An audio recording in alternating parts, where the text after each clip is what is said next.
Is he just rushing too much, or maybe stepping too close to the ball? Just a lot of this little technical, and I think just the moment, the adrenaline of the moment, and just being a young guy, in pressure situations.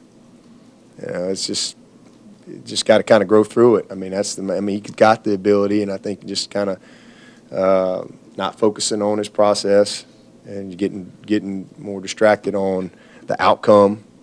So,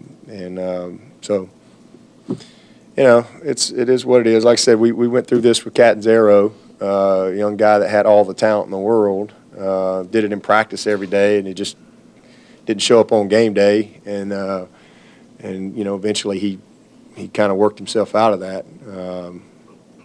Started making them 3-foot putts routinely, and eventually, his confidence grew from there. So hopefully the same thing will happen to Alex. But when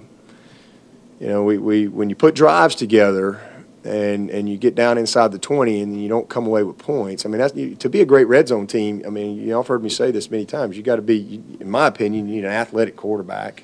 You got to be able to run the football, and you got to be able to win matchups. You got to have guys that can win matchups, because you get a lot of matchup type of coverage, and then you got to make field goals. If you're going to be a great red zone team, you got to make those plays, and because it really hurts you when you put drives together against good people, and you get down there and then you don't come away with points. It's deflating to your offense and uplifting to the defense, to their team, and momentum is a big part of the game. It just is. So then all of a sudden you start pressing a little bit, and you just want to be able to count on those. And you don't have to be perfect, but we got to be, we got to be in that. You get in there. There's a 90%, percentile that we need to be down there in the tight red zone. How confident are you that Kelly can be as effective with his legs as he was before he suffered his injury? I mean, we're going to find out. I mean, like I said, he's much better yesterday, getting better every day, and we just go play the game. Go play the game. Can you describe the level of remorse that Tanner Buse showed after the unsportsmanlike penalty at Syracuse, and then aside from that, just a few thoughts on his level of play this year? Yeah, that was unacceptable, and will absolutely not be tolerated here. And I sat him for pretty much the rest of the half after the play, and it was costly. It's costly. They went on to get a field goal after that. Got the ball on the 40-yard line or whatever. Just really disappointing. That's not who he is. He just kind of got caught up in a moment and lost his mind. That's just not the way we do things here. And and as a result, didn't play very well either. And you make a play. I mean, okay, somebody else calls the fumble. I mean, I'm excited to play, but let's celebrate the right way. And so I was really disappointed in that. But he responded the way I hoped he would. He was very disappointed in himself and knows that he hurt the team, and put, it was just a selfish act. Put everybody in a bad situation. The kickoff team, the kicker, the defense, the offense, everybody. So young player that showed a lot of immaturity in that moment. And we're going to score on defense some more. There's going to be more opportunities, and we need to keep our composure and celebrate. There's nothing wrong with celebrating, but let's celebrate the right way. Celebrate with your teammates, and let's don't have derogatory actions. And but he's responding. And as far as his year, I mean, he's a sophomore player. He's done a lot of good things. He's had some big plays. And then just like any other young player, he's had some bad ones too. So he's just a developing guy that's got a lot of football left in front of him. And I think when it's all said and done, he leaves here, he's going to be a great player. He's not a great player right now, but he's a good young player that has the potential to be a great player. Coach, it's been about 6 years since you guys have lost back-to-back games. How proud are you the way the team has bounced back from defeats, and have you seen similarities to how previous teams have handled losses to the way that this group has reacted in the bye week? I think these guys have responded well. I'm proud of the consistency that we've had in our program. We haven't had an undefeated team yet. That's always a goal. One of these days we're going to hopefully can finish the season, start the season with a win, and finish the season undefeated. That'd be great. But whether you're Tom Brady and whoever, from time to time in the game of football you get beat. It's really that really isn't the story. It's a story for a little while. The story is how you respond, how you learn, how you grow, how you develop. Sometimes you're just not good enough. Sometimes you play well and you get beat. You're just not quite good enough in certain areas. That's life. That's football. But this team is good enough. But we do have to play well. We've got to play well. We're not good enough to roll out there and stink it up. If we play well, then I think we're good enough to win. Week in and week out. And so, I'm anxious to see this week. How's this group? This is a different team. The makeup of this team is very different. You look at this roster. There's 6 scholarship seniors. The juniors are a pretty good big junior group, and all that group's done is playing 2 national championship games. So they ain't lost very much around here. And then you look at our sophomore group, pretty good group. Well, they've just come off a national championship as freshmen. And then you look at our freshman group, they just lost their first game in their career. So the majority of our team's freshmen and sophomores. And so that's why I always say you're always starting over. You're always starting over. You're always reinstalling your core values. You're trying to protect your culture, fight for your culture, because they don't know. The kids that are in this program now, they were like 11, 7 years ago or whatever. Clemson's always been good to them. Always.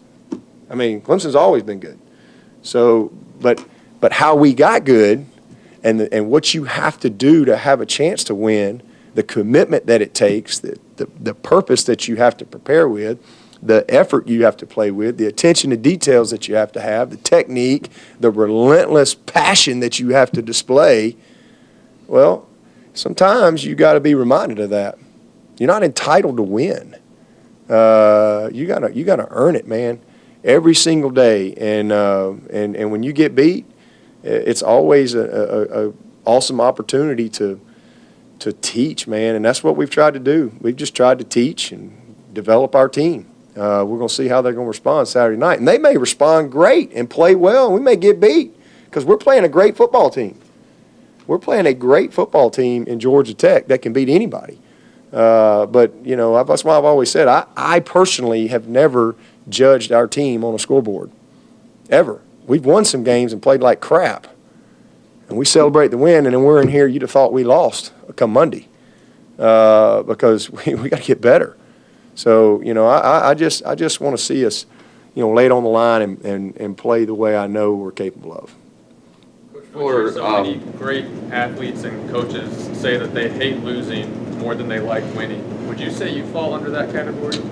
Oh yeah, I hate losing. I try to win and lose with class, but man, I hate to lose. You tend to remember those. That's the sad part. You tend to remember those a little more than. We got a bunch of wins. I've been a part of 1 million wins, but somehow or another, man, there's a few losses along the way. I can't shake them. I just can't get rid of them. I'll think about something. I'll be like, no, how did we win that game? Damn, what was the score? But man, you ask me about one of them losses, I'll tell you right now. And so, but I think when you're a competitor, that's just sometimes the way it is, and probably also we're not used to losing, and I hope we don't ever get used to losing. We expect to win, but I think that the fun is in the winning, as I say all the time. There's no question about that. We ain't had a lot of fun around here the last couple of weeks. Coach, I Fuller was the starter in the opener. His carries have been real limited the last couple of games. Coach Elliott says he's really pleased with the way he responded and embraced his role in pass protection situations. I'm sure he's going to make some big plays as well down the stretch, but how important is it to have a guy like that in the running backs? It's great. I mean, he's our most complete guy. He really is, and that's why he started the season. But you got to take advantage of your opportunities, and he didn't do that. He put the ball on the ground a couple times, and we got a very competitive situation, a very competitive room, and he hadn't got as many opportunities as of late. He's a very critical guy, and has done some good things, and I don't have any doubt before the season's over is going to be very impactful for us. But Feaster and number 9 kind of took advantage more of their opportunity, and it was separated a little. But we love CJ, and he was a starter for a reason, and that reason is still in him. He's just got to take advantage of his opportunities, but he is definitely the most complete guy, and he's been here, he's whatever, 4th year. He's tough. He's an outstanding zone runner. He's got excellent hands, but he really, really is a good pass protector, and that's an area it's no big secret. We got to get better. You protecting our quarterback. I mean, last year I think we gave up like maybe 17 sacks all year. And, we've done a poor job of that this year. Now, our line's given up 4.5 sacks. The line gets all the blame. They've given up 4.5 sacks. Quarterback's taken way too many sacks. I think he's taken almost 5 sacks by himself. Receivers giving up sacks. And then our backs, I think we've given up almost 4.5 sacks with our running backs. And so it's an area we've got to improve. Some of it is knowledge. Some of it is technique. So that's an area that we need to grow the second half. What are some of those losses that stick in your head, and what did you learn from them? How much time we got? I can go a long way back, man. I can go way, way, way back. I can go far back as you want. Little League, I remember them. Painful losses, but there's a lot of them that stick out in my mind. Obviously, losing a national championship game. Losing at Auburn in 19. We had never beaten Auburn at Auburn when I was at Alabama. In 1997, we got the game won, and Bruce Arians was the offensive coordinator. We call a play right there at the end, led the whole game, throw a little screen. Guy fumbles it, they get the ball. Guy kicks like a 50-yarder to beat us, 2 seconds on the clock. Being at Auburn in 2010. I've had a couple at Florida State. Obviously, I guess that'd be 2014 down there. Unbelievable that we lost that ball game. So I can go on and on and on. There's a lot of close ones, and then there's some just flat-out butt whippings, too, along the way that stick out. Yeah, well, I'm late, and if you already addressed this, please move on. But Clemson's inflicted upon Tech and Paul Johnson some of the lowest rushing totals he's ever had. The last couple of years? What has been your method to that, and is this team capable of doing likewise? Well, great players. I mean, we've had a bunch of good players that have bought into the scheme, and what it takes. I mean, this is not easy defense to play. I mean, you got guys getting cut left and right, being able to play the cut blocks, being able to change your thinking of how you've been coached all year long to now, it's option football and taking the type of angles that you have to take and defeating blocks, and eyes are keying different things than what you've been keying all year long. It's just there's a different discipline that it takes. And, Brent has done an awesome job of just changing some things up, tweaks here and there to kind of keep them off balance just a little bit. But at the end of the day, it just comes down to our players. I mean, our players have just been able to win some matchups because it always comes down to execution. And we've just been able to, do a good job. We've created some turnovers, and then, and then offensively, that's sometimes your best defense against these guys because they're going to be a 4-down territory offense from goal line to goal line, and then, offensively, if you're 3 and out, 3 and out, 3 and out, and you continue to give these guys the ball, you're in for a long day. And if you're turning the ball over and giving them short fields, and we've seen that. I mean, we lost down there a few years ago. We had, 2 pick sixes where the offense didn't even step on the field. You're in for a long day, and that's exactly what happened. So it's a combination of team effort, but certainly just your players buying into what they have to do, play after play after play, and then being able to just win the matchups. Because at the end of the day, it still comes down. I don't care what you do. It comes down to, can your guy block their guy? Can your guy get off the block? Can you tackle him? Do you play with discipline or do you not?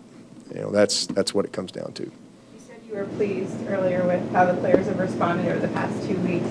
What indications have you gotten that lead you to product? Well, just being with them every day, and just the meetings that we've had, a couple senior leadership meetings, and just seeing, we've had some tough coaching, and seeing how they responded to that, watching them practice.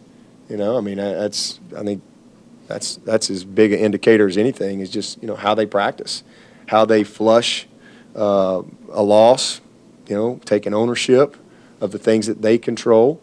So, just a lot of things that I think are good indicators as far as how they've responded, and just continuing to put the work in. Did you get a chance to address the locker room video that leaked to social media with them? Oh yeah. We had a chance to address that. Teaching moment about. Yeah, it's stupid. We don't. I mean, first of all, it's an old video. I don't even know when it was shot. It's an old video. You got a couple walk-ons in there with a little too much time on their hand, and we all have raised kids, and so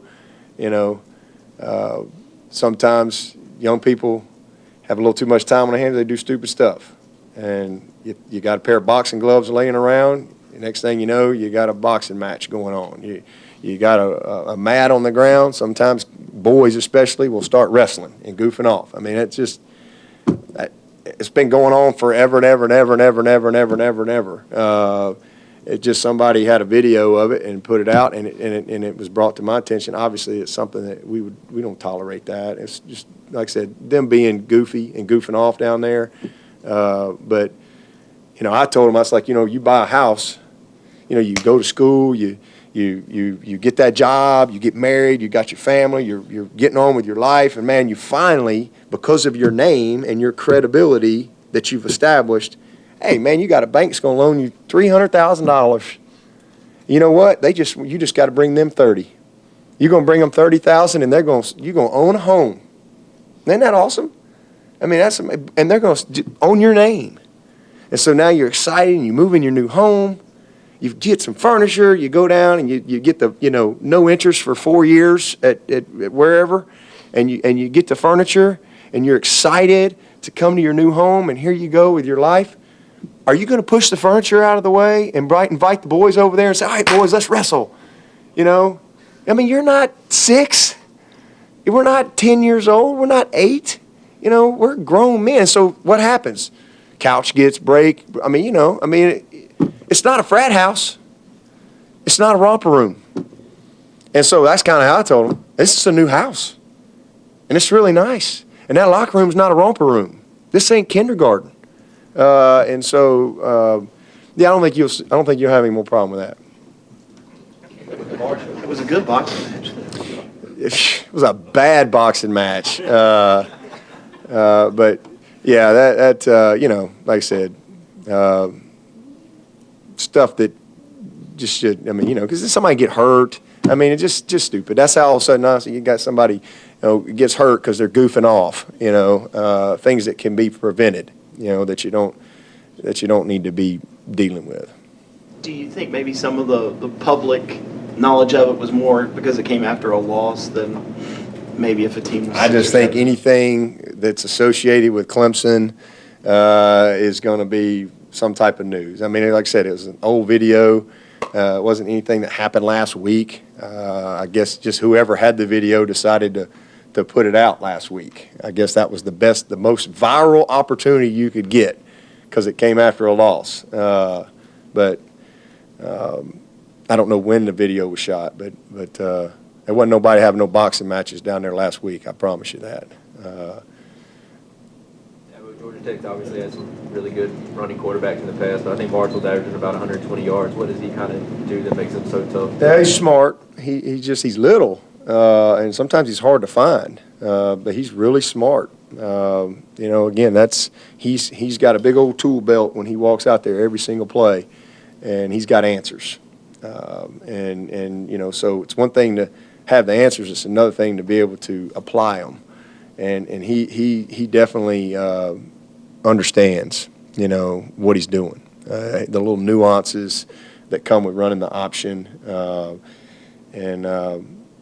just tough runner, man. He's fast. The fullback is another. Both they're the two leading rushers. Fullback's a really good player, but he does a good. He's very deceptive with the ball, and how he, sometimes it's just hard to find out who's got it. That's why you just got to tackle everybody. Just tackle them all because you don't know who's got the ball. It is, and then he's a small guy on top of it. Sometimes he just kind of slips through the cracks. And then I think just his toughness. He's a very tough young player. And explosive in the open field with some of the quarterbacks they've had. Oh shoot, they're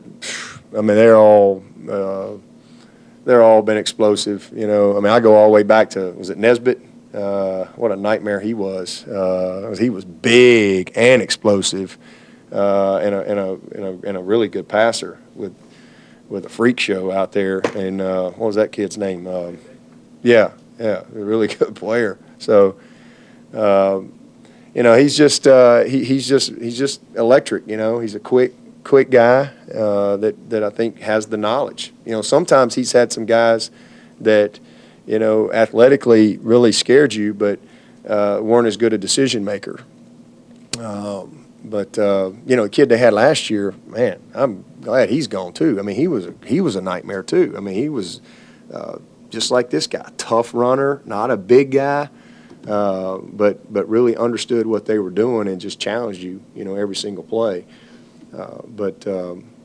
This kid's got a good future.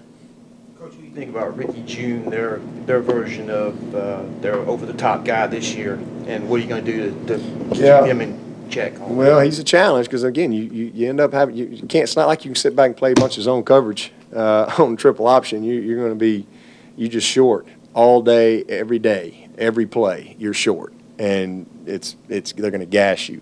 So you have to play man coverage. You have to, and he's a big target. I think he's got about 15 catches right now. And again, they don't throw it a ton, but when they do, it's a big play. But he's a very good player. They've done a nice job of recruiting guys to come in there and play in their system. And most of those guys have developed and gone on to the next level. He's another one of those guys that I think's got an opportunity to do that. Speaking of your recruiting, the tendency the last couple of years is to get bigger corners, and it looks like the matchup this year might be, a little bit more in your favor size-wise. Yeah, they're not huge at corner, but they're very experienced, very very experienced guys. We do try to recruit bigger corners. Trayvon's a big guy. AJ's a big guy. Kayvon is a big guy that plays a lot. Can play a lot of corner too. So we've got some size. Cordray was a guy that really brought that physical toughness. Ryan Carter's not a big guy, but he plays big. It's definitely been a priority for us in trying to recruit some guys with a little more length that can match up, with some of these long receivers that you see, especially over in the boundary. Has any decision on Garrett Williams been made this year? Yes, Garrett and I actually met yesterday, and right now we're going to try to, and I think it's what he wants to do, and I support it, and we're going to try to redshirt him if we can, and see if we can get this year back. So it's really a win-win, if I really kind of left it up to him at this point, and if he came, I definitely think he could come back and help us. But it's also a win to know that we're going to have him for another year, 2 years from now, because I think he's got a lot more development in him, and really just kind of catch up with his play count and his overall, just football development at his position. I love Garrett, man. He's as tough as they come. He's one of the most committed guys I've ever coached. He's a guy that I think going this route, one of his goals is to get his master's too. He has opportunity. He has aspirations of playing at the next level, and I think he'll have opportunity to do that. But he also wants to get a master's degree, so I think this kind of puts him on track to maybe better accomplish both of those goals. So that's where we are today. If we have a disaster, then we might have to revisit that. But if things kind of stay status quo and we stay fairly healthy, then we're going to try to hold him. Are you following this Martavis Bryant situation at all, and do you have any advice for him? I have no idea what happened now. He's been less than professional with the Steelers, sort of forcing their hand with the trade. Man, I got my own problems. I have no clue. I don't spend a lot of time on social media or whatever, so I'm not real in tune to that. I just knew he was back. Happy that he seems to have gotten himself back on the right track, and proud of him for handling his responsibilities there. And again, you just hope that he can reach his potential. And but I have no idea what's going on with his situation at Pittsburgh. Anything else?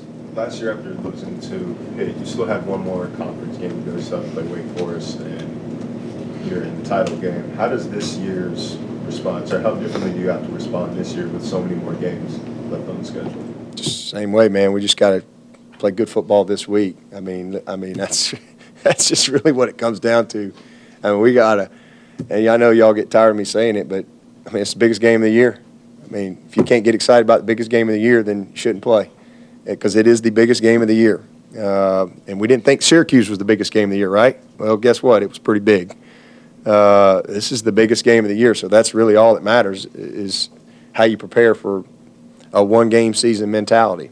And if you don't have that mindset, you're going to get your butt beat in this conference more often than not. This league is incredibly difficult from top to bottom.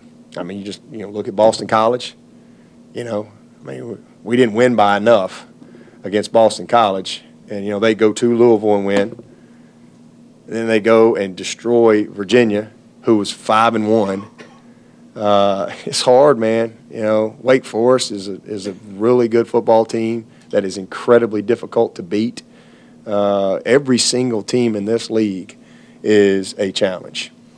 So if you don't bring your A game, you get beat. So there's no different. You just show up and go play the next game with all you got. It don't matter if you lose the second game or you lose the 10th game. You go to the next game, and you try to get back and grow from it and play well. That's all you do. And we want to win them all. We want to win 11. We want to go 11-1. But we ain't gonna win 11 until we win 7, right? So that's all we're trying to do is win 7, and then we'll go from there.